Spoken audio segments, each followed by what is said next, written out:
अस्सलामुअलैकुम students, this is sir Abid Kazmi और आज इस वीडियो में हम डिस्कस करेंगे कि किस तरीके से पॉलिनोमियल्स को आपस में मल्टीप्लाई किया जाता है।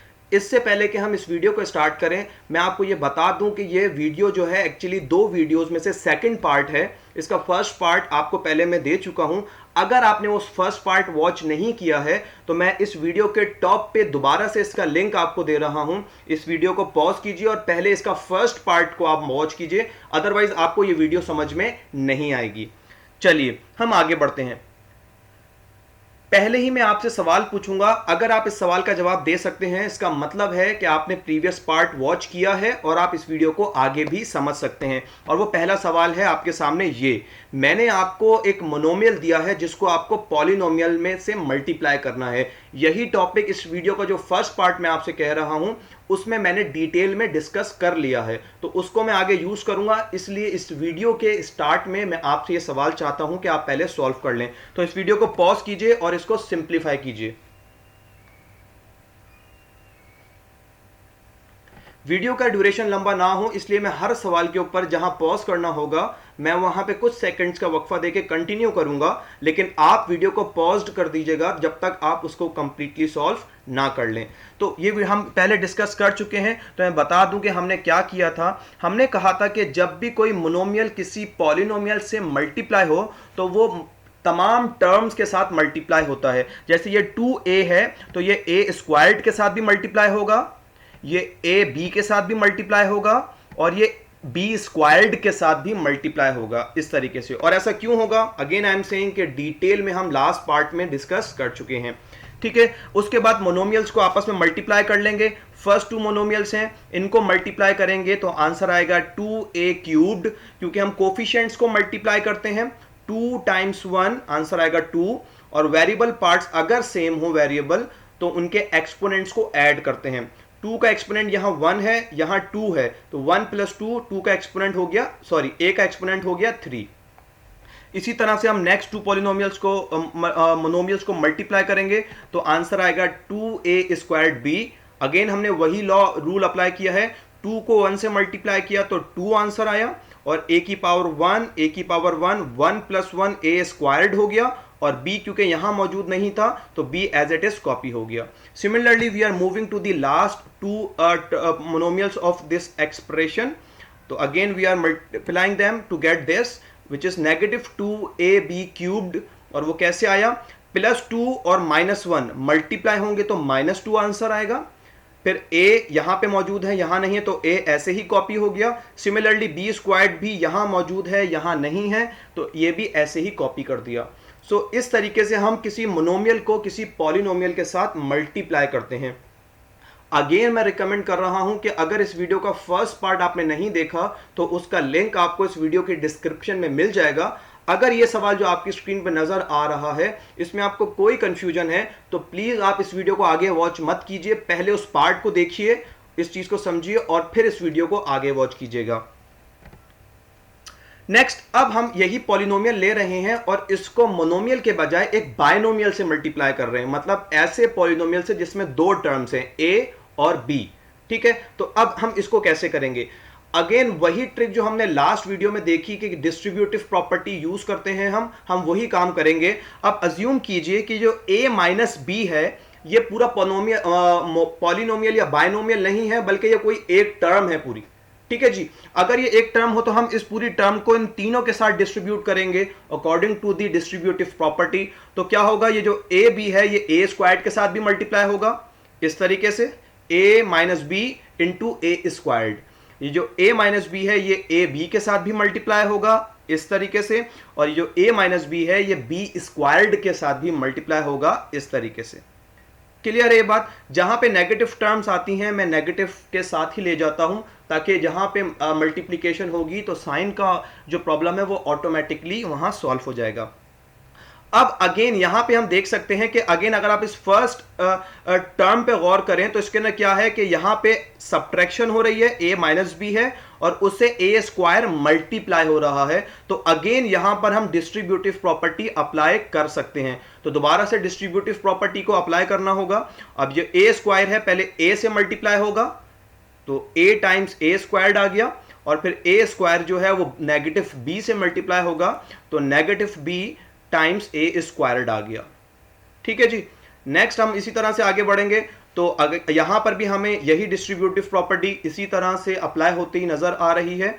तो हम पहले ए बी को मल्टीप्लाई करेंगे ए के साथ, सो ए टाइम्स ए बी हो गया, और ए बी को मल्टीप्लाई करेंगे नेगेटिव बी के साथ, तो आएगा negative B times A B. Clear है जी। यही सेम काम हम इस थर्ड टर्म के साथ भी करेंगे। So negative B squared multiply होगा ए के साथ, तो we will get A times negative B squared, और उसके बाद लास्टली बी स्क्वायर्ड मल्टीप्लाई होगा नेगेटिव बी के साथ, so we will get negative B times negative B squared. हमने अभी कुछ सॉल्व नहीं किया, बस डिस्ट्रीब्यूटिव प्रॉपर्टी अप्लाई करके इसको लिख दिया है एज मल्टीप्लीकेशन। ठीक है जी। क्योंकि यहाँ पे बाइनोमियल था तो आपने देखा कि हमें 2 बार डिस्ट्रीब्यूटिव प्रॉपर्टी को अप्लाई करना पड़ा। बाकी काम सेम था, जिस तरह से हमने मोनोमियल को मल्टीप्लाई किया था वैसे ही हम बाइनोमियल को मल्टीप्लाई करेंगे। अब हमारे पास जितनी भी टर्म्स आई हैं इस पॉलिनोमियल के अंदर, हम उनको 1 बाय 1 मल्टीप्लाई कर लेंगे। तो starting with the very first term which is a times A squared, तो इसके ना कोफिशिएंट पार्ट तो है ही नहीं, तो वेरिएबल फैक्टर्स को जब कंबाइन करेंगे बेसिस सेम है, पावर्स ऐड होंगी। So A times A square, क्या आंसर आएगा, A cubed. Basis same, powers add हो गई। तो ये आप अब अच्छी तरह समझ चुके हैं, इसलिए मैं ज्यादा इसके ऊपर नहीं रुक रहा हूं। नेक्स्ट जो हमारे पास है वो है नेगेटिव बी और ए स्क्वायर्ड। बेसिस सेम नहीं है तो दोनों वेरिएबल्स अपनी पावर्स के साथ वैसे ही कॉपी हो जाएंगे। ठीक है जी। तो माइनस प्लस माइनस में आंसर हमारा मौजूद है यहाँ पे। तो ए स्क्वायर आ गया और बी, यहां पे आप b इंटू ए स्क्वायर भी लिख सकते हैं, लेकिन क्योंकि हमें आप आगे जाके ये देखना होता है कि लाइक टर्म्स हैं तो हम उनको कंबाइन कर सकते हैं, तो लाइक टर्म्स को आइडेंटिफाई करने में आसानी होती है अगर आपने अल्फाबेटिकल ऑर्डर में लिखा हुआ हो। लेकिन अगर कम्यूटेटिव प्रॉपर्टी आप जानते हैं, अगर b भी आप पहले लिखेंगे तो टर्म पे कोई फर्क नहीं पड़ेगा, वो सेम रहेगी, उसकी वैल्यू पे भी कोई फर्क नहीं पड़ेगा। Moving to the next term, a को a b से मल्टीप्लाई करना है, तो अगेन a और a बेसिस सेम है, 1 1 पावर 2 हो जाएगी और b ऐसे ही कॉपी हो जाएगा। Moving to the next term which is negative b times A B, so b और b एक तो प्लस माइनस है, माइनस में आंसर आएगा, a ऐसे ही कॉपी हो गया और b यहां पर भी मौजूद है, यहां पर भी, तो दोनों पावर्स को ऐड कर दिया, 1 + 1 b की पावर हो गई 2, b क्यूब्ड हो गया। नेक्स्ट टर्म है a times negative b, plus minus, minus में आंसर आएगा। दोनों टर्म्स डिस्टिंक्ट हैं, दोनों के वेरिएबल सेम नहीं है, तो a भी ऐसी कॉपी हो गया और b भी ऐसे ही कॉपी हो गया। ठीक है जी। लास्ट टर्म है हमारे पास माइनस माइनस, आंसर प्लस में आएगा और b की पावर 1 एंड b की power 2, so we will get b to the third power और b क्यूब्ड। ठीक है जी। तो हमने इस तरीके से उसको यहां तक सॉल्व कर लिया। पहले हमने डिस्ट्रीब्यूटिव प्रॉपर्टी अप्लाई की 2 बार, उसके बाद मोनोमियल्स की तरह टर्म्स को मल्टीप्लाई कर लिया और हमें ये आंसर, ये एक्सप्रेशन मिल गई है।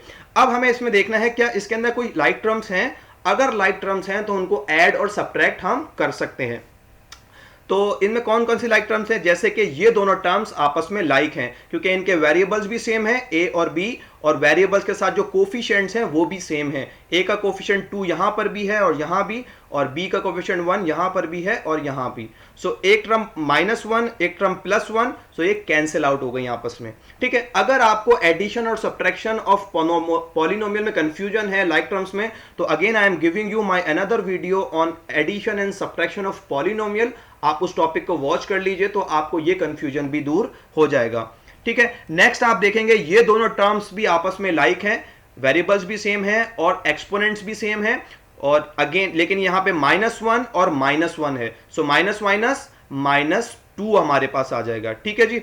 जब सेम साइन होते हैं तो एडिशन होती है, 1 + 1 2 हो गया और साइन माइनस का आ गया, वेरिएबल वैसे ही साथ लिख दिए। ठीक है जी। तो अब हम इन टर्म्स को सॉल्व कर चुके हैं। अब हमारे पास a क्यूब्ड और b क्यूब्ड बचा है, जो जाहिर है जो लाइक टर्म्स नहीं है तो हमने उनको ऐसे ही कॉपी कर दिया। So now we have got our simplified form of multiplication of these 2 polynomials. एक ये बाइनोमियल को हमने इस पॉलिनोमियल से मल्टीप्लाई किया तो हमें आंसर मिला a cubed -2ab² + 5 cubed, sorry b cubed. ठीक है जी। तो आपने देखा कि वही काम है, लेकिन यहां पे मैं आपको एक चीज नोट करवा दूं, यहां पे मैंने कुछ एडिशनल स्टेप किए हैं ताकि मैं लॉजिकल आपको लिंक बिल्ड कर सकूं कि कैसे हम इसको सॉल्व कर रहे हैं। लेकिन एक्चुअली आप देखें हुआ क्या है, ठीक है, आप देखें यहाँ हमारे पास पहली टर्म जो थी यहाँ पे a थी, a को हमने मल्टीप्लाई किया है a स्क्वायर्ड के साथ, ये देखिए यहां लिखा, फिर a को मल्टीप्लाई किया है a b के साथ, ये देखिए ये रहा, और फिर a को मल्टीप्लाई किया है नेगेटिव b स्क्वायर्ड के साथ, जो ये रहा। ठीक है जी, मतलब क्या हुआ कहने का, जो पहली टर्म थी उसको हमने तीनों टर्म्स के साथ 1 बाय 1 मल्टीप्लाई किया हुआ है। सिमिलरली जो इसकी सेकंड टर्म थी नेगेटिव b, उसको भी हमने a स्क्वायर्ड से मल्टीप्लाई किया, ये देखिए ये रहा, a b से मल्टीप्लाई किया, here you have, and lastly negative b squared से मल्टीप्लाई किया, वो ये रहा। ठीक है, सो इन अदर वर्ड्स मैं ये कहना चाह रहा हूं, जब भी आप किसी पॉलिनोमियल को किसी और पॉलिनोमियल से मल्टीप्लाई करें, अगेन डिस्ट्रीब्यूटिव प्रॉपर्टी से तो हमने सेंस बनाया, लेकिन आसान तरीका ये है कि आप पहली जो टर्म है उसको तीनों टर्म्स के साथ मल्टीप्लाई करके लिखें, और उसके बाद जो दूसरी टर्म है उसको भी तीनों टर्म्स के साथ मल्टीप्लाई करके इसी तरह लिख दें। इसी तरह अगर इसमें और भी कोई टर्म होती तो उसको भी हम तीनों टर्म्स की तरह मल्टीप्लाई करके लिखते, और फिर मोनोमियल्स की तरह मल्टीप्लिकेशन करते, और फिर लाइक टर्म्स को ऐड या सब्ट्रैक्ट करके उसको सिंप्लीफाई कर लेते। So this is all about multiplication of polynomial. I hope आपको ये अंडरस्टैंड कर गया होगा, इसलिए मैं आपको एक सवाल दे रहा हूं, इसी से मैं वो सवाल बना रहा हूं, जैसे कि ये मैंने आपको एक सवाल दिया है, square root of a plus square root of b को मल्टीप्लाई करना है आपको a minus square root of A B plus b के साथ। तो इस वीडियो को पॉज कीजिए और इस सवाल को किसी पेपर पे पेंसिल से सॉल्व कीजिए और फिर आंसर को मैच कीजिएगा। प्लीज इस वीडियो को आगे प्ले मत करिएगा जब तक आप इसको सॉल्व करने की कोशिश ना करें, एटलीस्ट कोशिश करें, फिर आप कंफ्यूजन मैच कर सकते होंगे इस वीडियो के अंदर। वीडियो का ड्यूरेशन बचाने के लिए आप जानते हैं कि मैं वीडियो कंटिन्यू कर देता हूं, लेकिन अगर आपने सॉल्व नहीं किया है तो प्लीज वीडियो को पॉज्ड रखिए और अपना सॉल्यूशन जारी रखिए। हम वीडियो को आगे बढ़ा रहे हैं, वही मेथड फॉलो करेंगे जो हमने लास्ट अभी क्वेश्चन में किया, कि जो इसका फर्स्ट टर्म है which is square root of A, इसको पहले a से मल्टीप्लाई करेंगे तो आएगा square root of a into a, फिर इसको square root of A B से मल्टीप्लाई करेंगे तो square root of a multiply by minus square root of A B, और फिर स्क्वायर रूट ऑफ a को लास्ट टर्म b के साथ मल्टीप्लाई करेंगे तो आएगा square root of a multiplied by b। इसी तरह से यही काम हम इसके जो सेकंड टर्म है उसके साथ रिपीट करेंगे। स्क्वायर रूट ऑफ b को a से मल्टीप्लाई करेंगे, स्क्वायर रूट ऑफ b को square root of a b के साथ मल्टीप्लाई करेंगे, और स्क्वायर रूट ऑफ b को इस b के साथ मल्टीप्लाई करेंगे। ठीक है, तो वन बाय वन आपने देखा कि हमने पहले पहली टर्म को तीनों टर्म्स के साथ मल्टीप्लाई किया और फिर दूसरी टर्म को तीनों टर्म्स के साथ मल्टीप्लाई किया। अब हमारे पास मल्टीप्लिकेशन करनी है पॉलिनोमियल्स की, मोनोमियल्स की, तो वन बाय वन करते हैं। ये दो मोनोमियल हमारे पास पहले हैं, स्क्वायर रूट ऑफ a और a को मल्टीप्लाई करेंगे तो आंसर आएगा a into square root of a। हम इसको फर्दर सिंप्लीफाई नहीं कर सकते, तो इसलिए हमने जस्ट इसको लिख दिया है।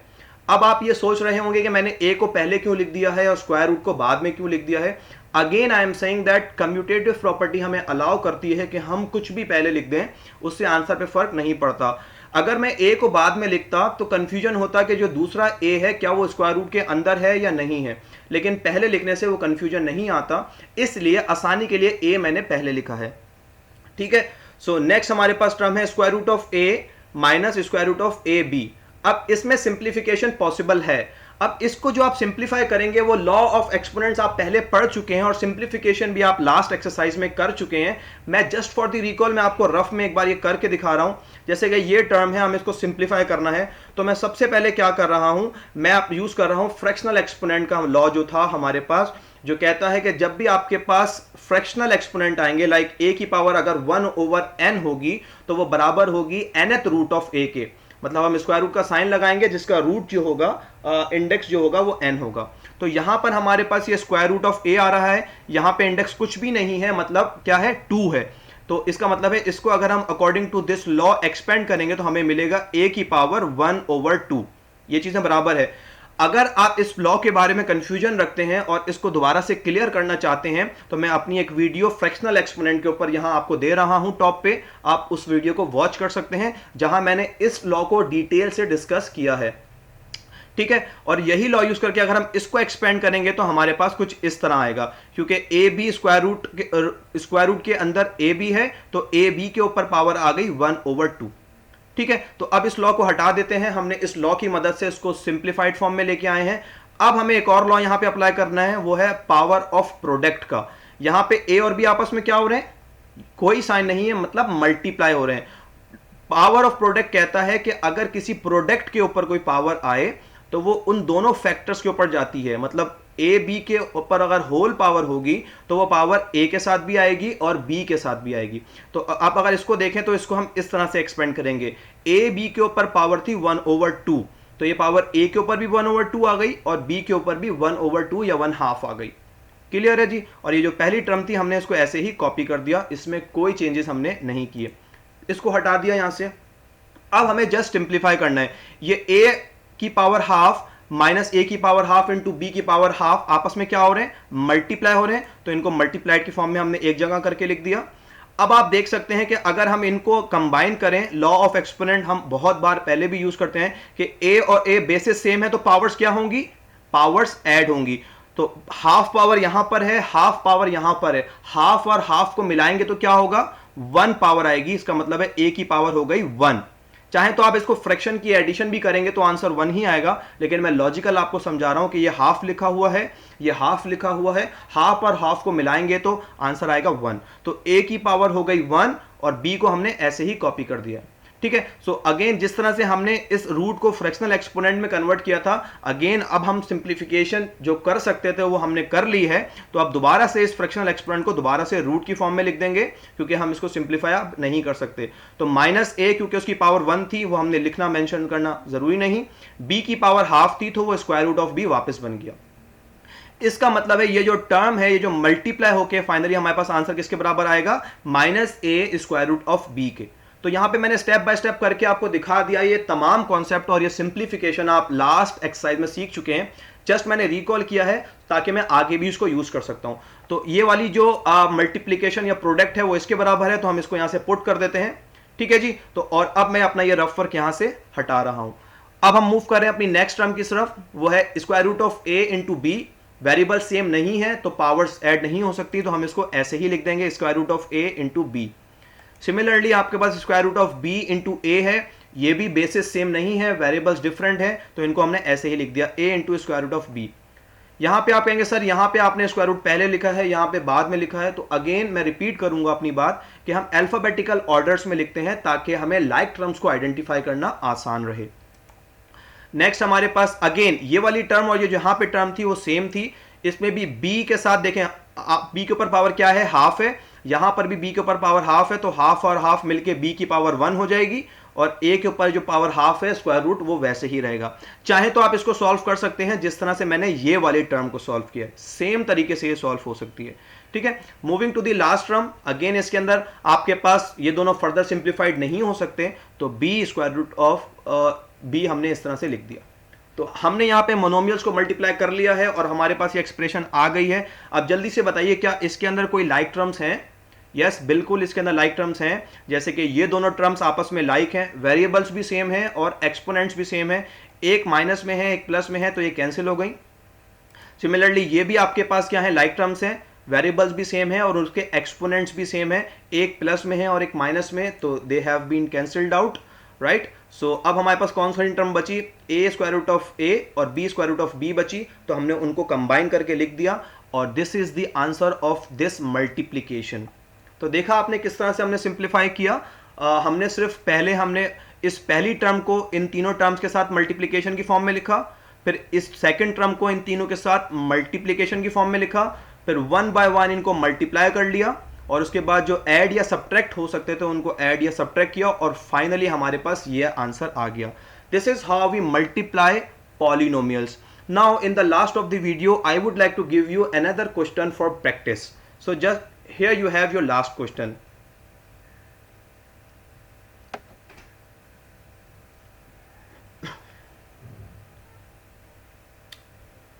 ओके, वीडियो के ड्यूरेशन को अगेन बचाने के लिए I am continuing, but you should pause the video so that you can completely solve it in on a piece of paper, so that you have a proper practice and grip on multiplication of polynomials.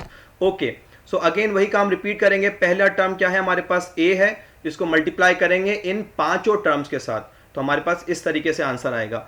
ए पहले देखें आप, ए to the fourth के साथ multiply हुआ, फिर ए cubed B के साथ multiply हुआ, फिर ए स्क्वायर्ड बी स्क्वायर्ड के साथ मल्टीप्लाई हुआ, फिर ए बी क्यूब्ड के साथ मल्टीप्लाई हुआ और बी टू द फोर्थ के साथ मल्टीप्लाई हुआ। यही काम हम रिपीट करेंगे अपनी second term which is negative B, और इसको भी इन तमाम 5 की 5 टर्म्स के साथ मल्टीप्लाई करेंगे इस तरीके से। ये देखिए बी आ गया इन तमाम टर्म्स के साथ। जाहिर है कि अब आप इस चीज़ को समझ चुके हैं, तो इसलिए मैं थोड़ा क्विकली इस स्टेप को कर रहा हूं, क्योंकि आप ये आसानी समझ चुके हैं, बासानी कर सकते हैं। अब 1 बाय 1 मल्टीप्लिकेशन करनी है, तो पहला आपके पास जो है ये है, आपके पास बेसिस सेम है, पावर्स ऐड होंगी, ए की पावर 1 और ए की पावर 4। क्या आंसर आएगा? ए टू दी 5th। नेक्स्ट इनको मल्टीप्लाई करना है, ए और ए दोनों में मौजूद है, तो ए की पावर 1, ए की पावर 3, ए की पावर 4 आ गई और बी वैसे ही कॉपी हो गया। नेक्स्ट ए की पावर 1 एंड ए की पावर 2, ए की पावर 3 हो गई और बी स्क्वायर्ड जो था वो वैसे ही कॉपी हो गया।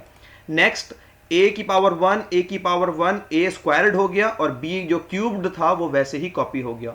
नेक्स्ट दोनों हमारे पास डिफरेंट वेरिएबल्स हैं, तो इनको ऐसे ही कॉपी कर दिया, इनको हम आपस में इनकी एक्सपोनेंट्स को कंबाइन नहीं कर सके। नेक्स्ट हमारे पास ये है, तो प्लस में एक टर्म है, एक टर्म माइनस में है, तो माइनस का आंसर आएगा, लेकिन वेरिएबल डिफरेंट है तो हम इनको कंबाइन नहीं कर सकते, तो ए टू द 4th हमने बी लिखा। अगेन हमने अल्फाबेटिकल ऑर्डर में लिखा है। नेक्स्ट यहां पे भी ए क्यूब्ड यहां पे मौजूद नहीं है ए, तो ए क्यूब्ड वैसे ही आएगा, लेकिन बी दोनों जगह मौजूद है, तो बी के एक्सपोनेंट्स को हम कंबाइन कर देंगे। 1 + 1 बी स्क्वायर्ड आएगा, और एक टर्म माइनस में है, एक टर्म प्लस में है, तो माइनस का आंसर आपके पास आएगा। सिमिलरली यहां पे हम सॉल्व करेंगे, ए स्क्वायर्ड वैसे ही आ गया, बी की पावर 1 और बी की पावर 2 मिलके बी की पावर 3 हो गया और माइनस में आंसर आया हमारे पास। सिमिलरली यहां पर भी बी की पावर क्लब्ड होगी, तो बी की पावर 4 हो जाएगी और ए वैसे ही कॉपी हो गया। लास्टली हमारे पास बेसिस सेम है, पावर्स को ऐड करें, बी टू द 5th हो जाएगी और माइनस प्लस माइनस में आंसर आएगा। तो अगेन हमने पहले डिस्ट्रीब्यूट किया टर्म्स को, फिर मल्टीप्लिकेशन की मोनोमियल्स की। अब हमें क्या करना है? एडिशन और सब्ट्रैक्शन अगर पॉसिबल हो और हमें लाइक टर्म्स मिलें, जो कि यहाँ हमें मिल रहे हैं। जैसे कि ये दोनों टर्म्स अगर आप देखें तो इनके वेरिएबल्स भी सेम हैं और दोनों वेरिएबल्स के एक्सपोनेंट्स भी सेम है, और एक मैंने पहला वाली टर्म जो है वो प्लस में है और दूसरी माइनस में, तो they can be cancelled out. Next हमारे पास ये दोनों टर्म्स भी सेम है, एक पॉजिटिव है और एक नेगेटिव है, इनको भी कैंसिल कर सकते हैं। और इसी तरह ये दोनों टर्म्स भी सेम है, एक पॉजिटिव में और एक नेगेटिव में, इसको भी कैंसिल कर सकते हैं। और इसी तरह ये जो 4th टर्म्स हैं ये भी आप देख सकते हैं, ये भी आपस में लाइक हैं, क्योंकि वेरिएबल भी सेम है और वेरिएबल के एक्सपोनेंट्स भी सेम है। एक प्लस में है, एक माइनस में, ये भी कैंसिल हो गया हमारे पास। तो अब हमारे पास दो टर्म्स बची हैं, ए टू द 5th और -5 बी टू द 5th। ठीक है, सो ये हमारे पास इस मल्टीप्लिकेशन का आंसर है। सो अब इस वीडियो में और इन दोनों पार्ट्स में मैंने 1 बाय 1 डिस्कस किया है और कोशिश किया है कि पहले आपको लॉजिक से समझाऊं और फिर शॉर्टली भी बता दूं कि आप कैसे कर सकते हैं। सो आई होप कि आपको ये वीडियो आपके लिए फ्रूटफुल होगी और आपको ये टॉपिक समझ में आया होगा। अब जल्दी से जाइए और प्लीज़ इस टॉपिक की प्रैक्टिस कर लीजिए अपनी बुक में से। अब आप 4.4 के तमाम मल्टीप्लिकेशन वाले सवालात को सॉल्व कर सकते हैं। Thank you so much for watching this video.